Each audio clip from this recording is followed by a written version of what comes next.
Hey YouTube, welcome back to another video. This is Johnny Torres. Hope you guys are doing good. I'm in studio today, so I'm going to talk a little bit about a couple of things.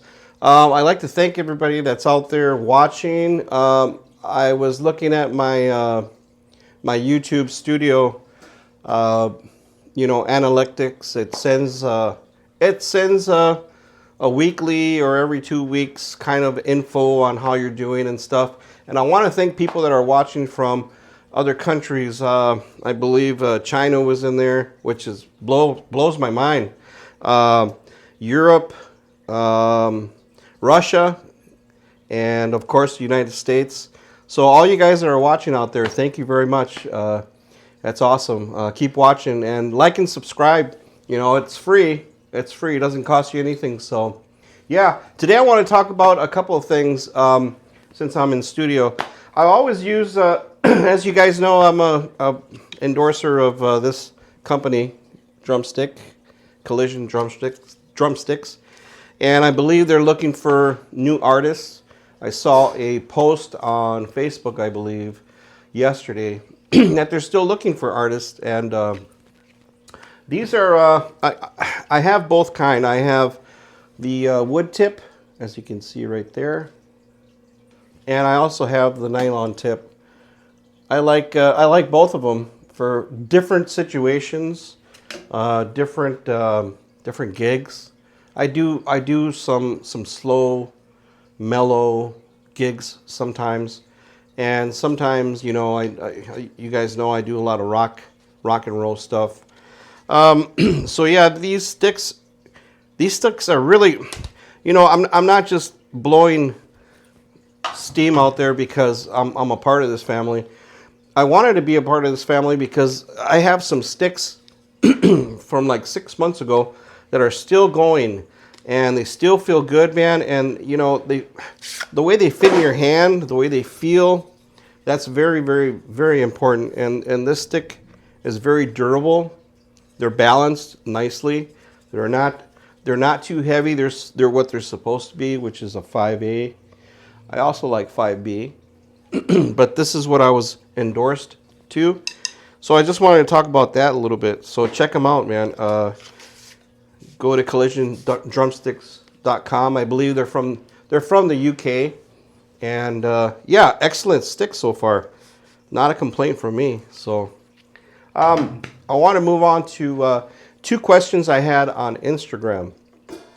The first question I had was, how do you get rid of like stage fright when you're about to go on and you haven't played a lot and you're kind of new, you're kind of doing your first gigs?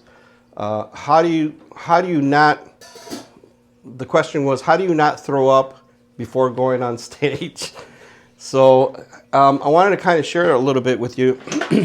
So my preparation when I was younger, in my 20s, and even 18, 19, I was always practicing. I always took it seriously. At a point, there was a couple of years there where I just, messed around and I kind of left it, but came back, kind of like an old girlfriend. But when I took it serious, I really dug into the drums, and every time I would go out and play, I was always thinking, okay, what can I do? And I was throwing 100 fills into a song that really didn't need it. My speed, my timing was fast, so I had to change all those things. A guy from the neighborhood who was a very popular drummer back in Texas, he lived in my neighborhood, and he was a really, really good jazz, Latin drummer. I went over and he gave me a couple lessons. He says, first of all, what we got to do is you got to slow down. Timing is everything, and practice. If you practice and you prepare yourself, when you go out there, you won't be as nervous. I don't know if it's possible to ever get a little bit not nervous, if you know what I mean. I sometimes, when I go out on stage, I I kind of psych myself out, you know. I listen to something before I go on, some music that I like, and that kind of pumps me up. So then when I go on a bigger stage and there's people out there, I kind of go in there and I'm concentrating. What I'm thinking is I'm listening to the music and I'm feeling it. You know, I'm feeling the music, and even if I have to close my eyes and just for a few minutes, and it's kind of like I don't know if a lot of you have ever been in a fight, but when I was younger, I used to box. It's kind of like that when you first get in the ring and you're sparring with somebody. You don't want to punch too hard, but once you get going, the punches start coming. You know, then you're okay. You feel comfortable. So if that makes any sense. But yeah, that's what I would do. If you prepare yourself and you practice and you practice and you practice every day or every other day, you'll have less anxiety about that, because you know what you're capable of doing. And if you could go out and if you got like a practice pad behind stage or at home before the gig, if you can just practice and warm up and get loose, that helps a lot. I mean, trust me, a lot. So that's what I would do. And when you're first starting out, you know, don't worry so much about, oh, I missed a beat. Oh, I dropped a drumstick. Oh, this, you know, nobody's really gonna care when you're first starting out. It's a gig, you know. It depends, you know. Think about it when you go out there. You know, am I playing? You know, AT&T Stadium where there's thousands and thousands of people? No, I'm playing a garage band party. You know, it doesn't matter. The more you do it, the less mistakes you'll make. But you got to get out there and do it, and don't worry about it too much. Go have more fun. I think sometimes our brain gets in the way of what we really want to do. So I would try to just focus on here, you know, to what's coming out, instead of thinking too much about, oh no, what am I going to do? Oh, or am I going to mess up, or am I going to, you know, I wouldn't worry about that too much. I would just kind of prepare yourself for the gig, you know. Practice what you preach. That's a really important thing. When I was in a heavy metal band back in Texas, you know, we would practice and we would get into it, and we were practicing and we were, you know, throwing sticks out, and the guitar players were like shaking their head and they were jumping around. So when we went on stage, it was more of a visual entertainment thing also.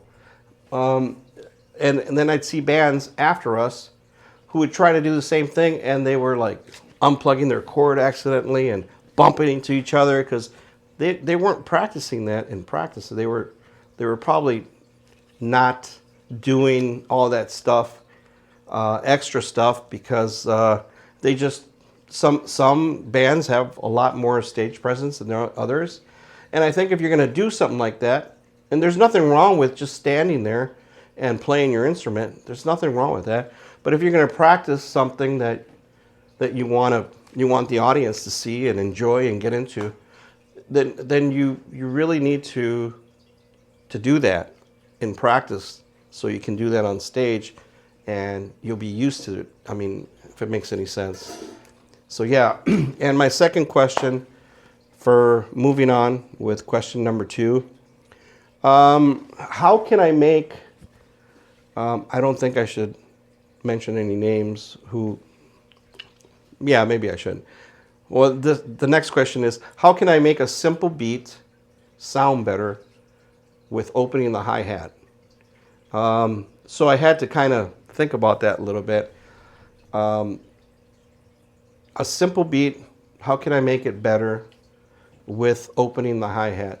So I thought about that a little bit, and yeah, we're going to get into that. All right, so we're going to do that. We're going to try to spice up the basic beat a little bit to try to make it sound a little better, or a little different.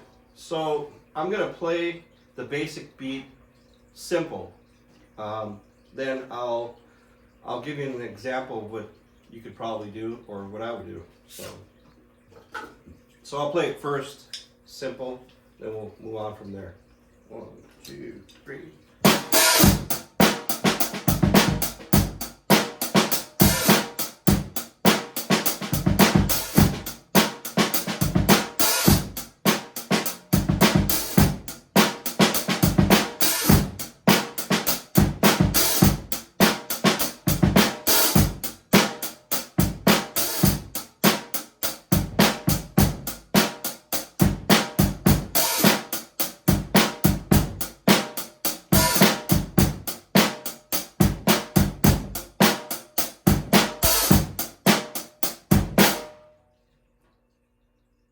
All right, so that was kind of just a simple little beat.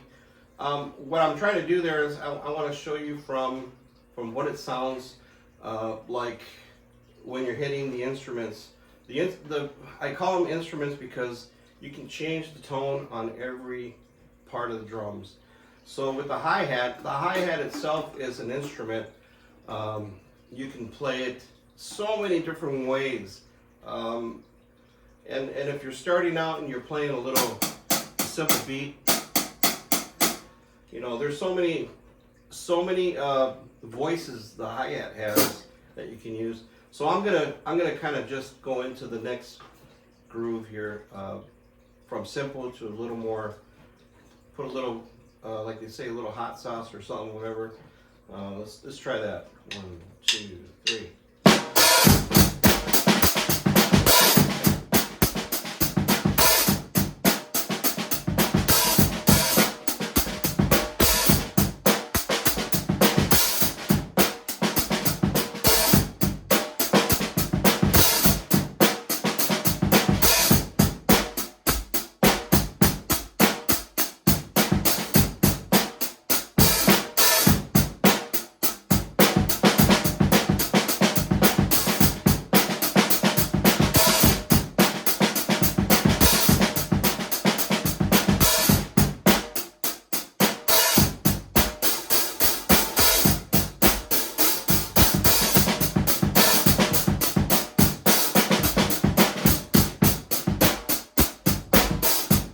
What I'm doing there is I changed the voice of the hi-hat. I'm not doing this. I'm not using my tip. I'm trying to get a better groove on the hi-hat, so I'm hitting with my shoulder of my stick, just to get a little bit more of a chunk, you know, like. And I'm not really hitting the snare a little harder. I just moved to the rim a little bit to get a little bit of that shell sound from the Ludwig Macrolite here. Just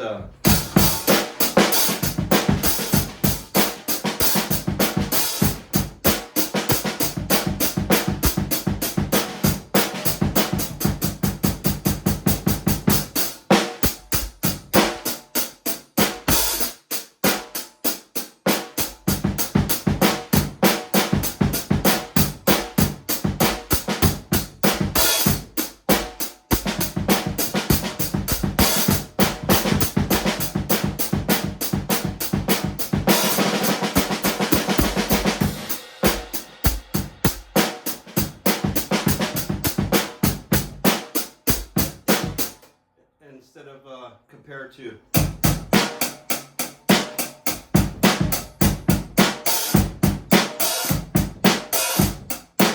Kind of hear the difference of what's going on there, and it's all a little bit of attitude, but it's also the way you hit the drums, if that helps you out a little bit, because your hi-hat is like I say, it's another weapon of musical instrument. So I mean, you can really be tight on your foot down here, or you can, you know, give it some air, you know, let up on the foot when you need to.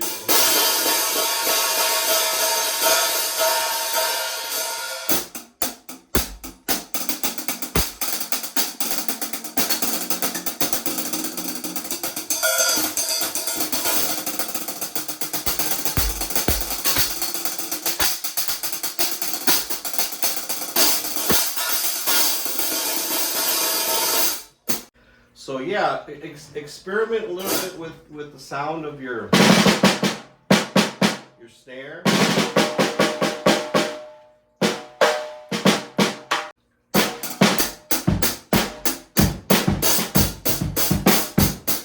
And if you choke the hi-hat, you kind of kill it if you're trying to, just depends on what situation you're playing. If you're playing a very, very mellow, quiet gig, and yeah, of course you want to.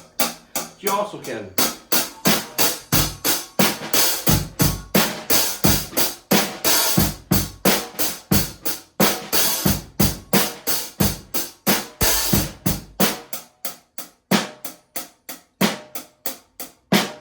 There's a big difference there. So yeah, hope that answers your question about the basic beat there. That's what I would do, just to kind of spice it up a little bit and get a little more out of what you're using. You don't have to have a lot of drums. I mean, just depends what you're playing. But yeah, I mean, if you're just playing a basic beat like you asked, that's what I would do. I mean, I would spice it up a little bit. I'd use the shoulder of my stick right here instead of the tip. You know, you get a totally different feel. You get a totally different sound, and along with the snare. You know? The more you go to the end, you know, it doesn't have to be too fast. It doesn't have to be too slow. Just for whatever the song's calling for. So.